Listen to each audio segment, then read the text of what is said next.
पक्षांतर्गत वेगळे विषय असतात.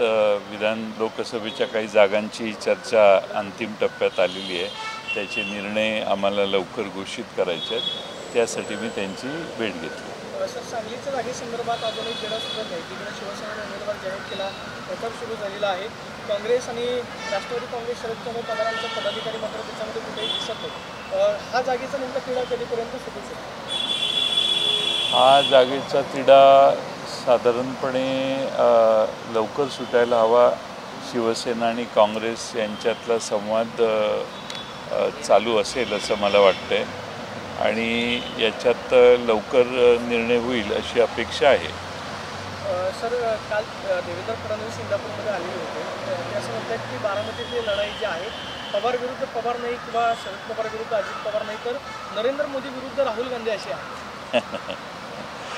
हे हास्यास्पद वाटत नाही का तुम्हाला?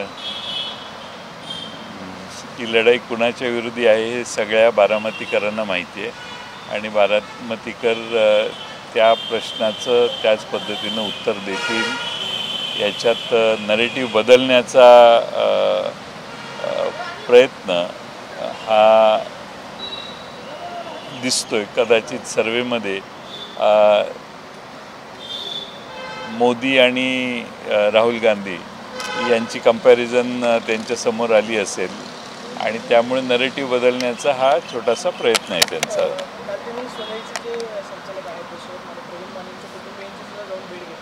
आतापर्यंत पवारांची सहकार्य राहिली मात्र भाजपमध्ये जाणार अशा पद्धतीच्या चर्चा आहे.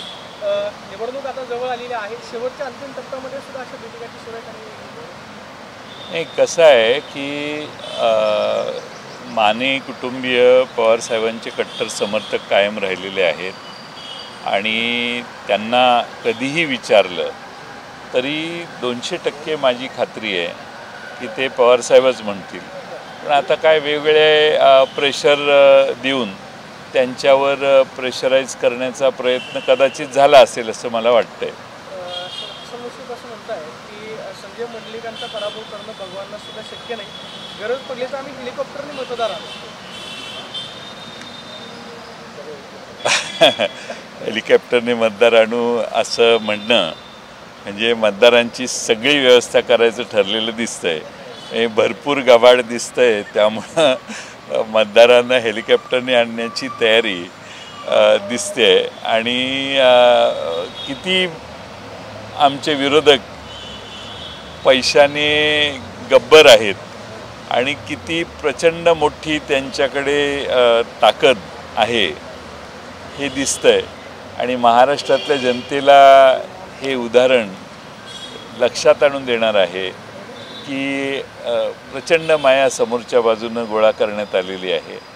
आम्ही जनतेच्या साथीनं जनतेच्या जीवावर निवडणुकांना सामोरं जातो आहे. मला विश्वास आहे की महाराष्ट्रातले जनता याचा विचार नक्की करेल आणि पवारसाहेबांच्या, उद्धव ठाकरेंच्या आणि काँग्रेस पक्षाच्या पारड्यात आपलं वजन टाकेल आणि पुन्हा एकदा महाराष्ट्र पूर्ण रुळावर आणण्याचं काम करेल. साहेब, माढा आणि सातारा बाबत काय निर्णय होणार आहे? कारण तिथला निर्णय झाल्यावर सांगतो. पुढचा प्रश्न काय? बीडमध्ये बजरंग बाप्पा सोनवणेंना उमेदवारी देण्यात आलेली आहे. ज्योतिबेटेंच्या नावाची चर्चा होती मात्र ते अखेरपर्यंत झालं नाही. त्यांनी इच्छा सुद्धा व्यक्त केली होती. पवारसाहेबांची भेट घेतली. नेमकं झालं काय की बजरंग सोनवणे यांचा पक्षप्रवेश झाला आणि त्यानंतर त्यांना लोकसभेची उमेदवारी जाहीर. बजरंग सोनवणे आमच्या पक्षातच पूर्वीपासून होते. ते कुठेही गेलेले नव्हते आणि त्यांचा पक्षप्रवेश करण्यापेक्षा त्यांना पुन्हा कार्यरत करण्याचं काम आम्ही त्या दिवशी केलं आणि बजरंग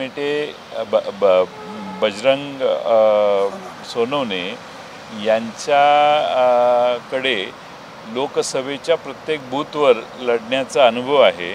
त्यांनी एक लोकसभा लढवलेली आहे आणि ते आमच्या पक्षात पवारसाहेबांच्या विषयी त्यांची आत्मीयता ही पूर्वीपासून होती आणि कार्यकर्ते सगळ्यांचं मत आम्ही लक्षात घेऊन त्या निर्णयापर्यंत आम्ही आलो.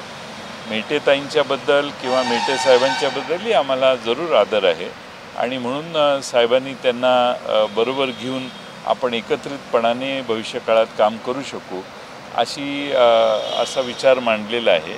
मला अपेक्षा आहे की त्याला योग्य प्रतिसाद देतील. यांचा प्रशासकीय कामाचा अनुभव देखील आहे. वंचितने जी भूमिका घेतली आहे, म्हणजे बारामतीमध्ये पाठिंबा दिला आहे, कोल्हापूरमध्ये पाठिंबा दिलेला आहे, मात्र इतर ठिकाणी उमेदवार उभे केलेले आहेत. त्याचा फटका महाविकास आघाडीला बसेल का?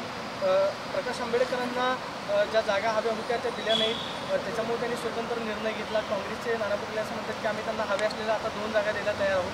नेमकी चर्चा कुठे अडखळली आणि प्रकाश आंबेडकरांनी जी घेतलेली भूमिका आहे ती महाविकास आघाडीसाठी धोक्याची ठरू शकते का, किंवा त्याचा तुम्हाला फटका बसेल?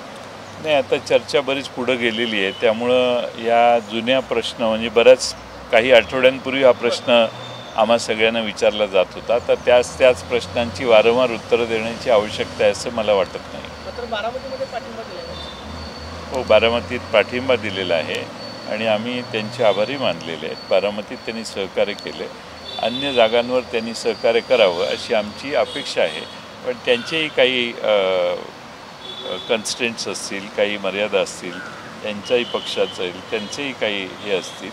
त्यामुळं वेगवेगळ्या ठिकाणी त्यांनी वेगळे उमेदवार उभा करण्याचं ठरवलेलं दिसतंय. धाराशिवमध्ये एक अनोखं समीकरण आहे, म्हणजे पती भाजपमध्ये आहेत आणि पत्नी अजित पवार गटामध्ये आहेत. त्यांना आता अजित पवार गटाकडून उमेदवारी दिली जाणार आहे धाराशिवची.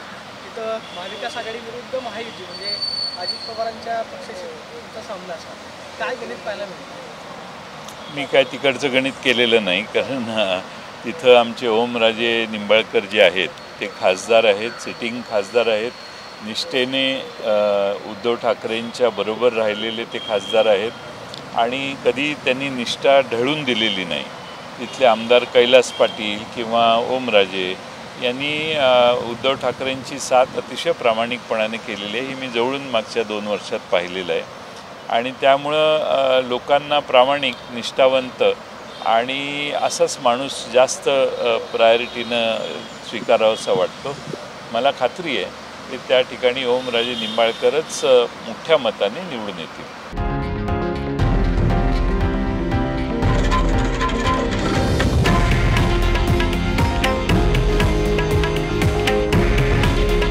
हे आहे देशातील नंबर 1 न्यूज नेटवर्क आणि आपण पाहत आहात TV9 मराठी.